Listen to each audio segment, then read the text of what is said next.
But as you look at the Bloomberg screen, and let's say for the public, for the balance of power public, they don't know dollar yen from Naki Stocky. You look at the Dow, negative 400, SPX down 1.3%, NASDAQ hit down 1.8%.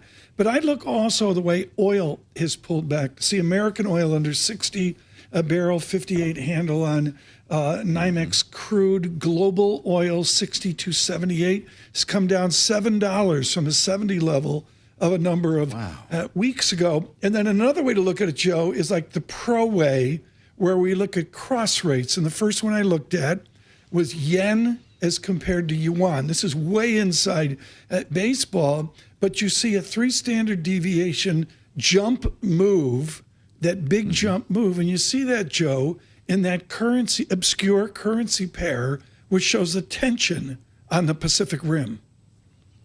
Fascinating. How would you describe this market before that post? Because we hear about the froth every morning, the wall of worry, the most hated rally. Was this thing due to tip over? Right. No, it's the closest a balance of power has gotten to Bloomberg surveillance. The only difference is you have Tyler Kendall. I can never get Tyler Kendall. I haven't seen Charlie Pellet in like 9 months. It's just great to be here with people I never see. You're up too damn early. It's just, well, I'm way too early for Tyler Kendall. But the point is here is it's a geopolitical linkage into our economics, finance, and investment. And the president has done that. Let's line it up, Joe, and you're better at this than me. France, Japan, the United Kingdom with their own set of worries. And now we see a tariff redo with all the balance of power tensions with Beijing, and they buffet off each other. I'm looking now at Japan and China is the point there. Here's the headline this morning. First headline I looked like, Joe, you weren't up yet. You weren't up. Here's the first headline I looked at today, folks. I'm trying to find it.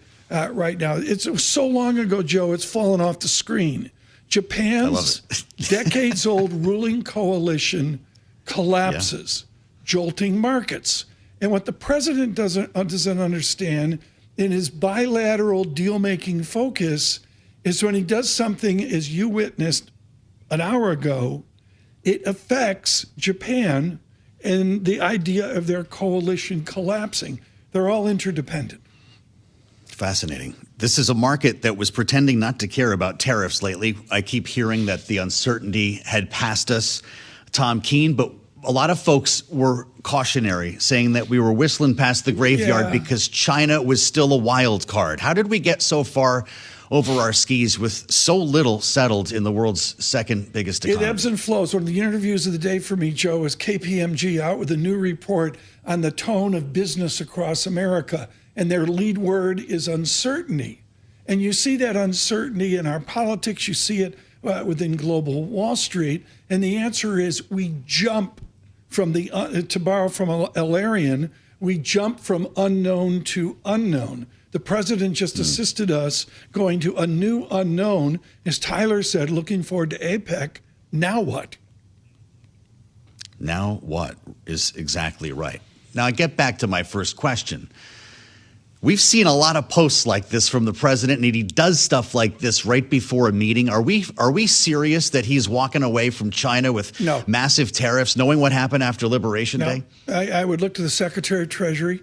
The president has many other challenges out there, and the stuff that you report on in balance of power each and every day. But no, I don't think anything's codified. The history of this president is to shoot first and think about it later, and that's what we're going to see here. Particularly if right now, what do we know? Joe, my eyes are failing me. You'd think I was a relief pitcher for the Red Sox. See, negative 541. I mean, come on, you give me, we're up 100 earlier, so we got a 600-point swing from surveillance. You give me another 300 points down, and all of a sudden the Secretary of Treasury is saying, Mr. President, about that tweet. That's, maybe that's what we see.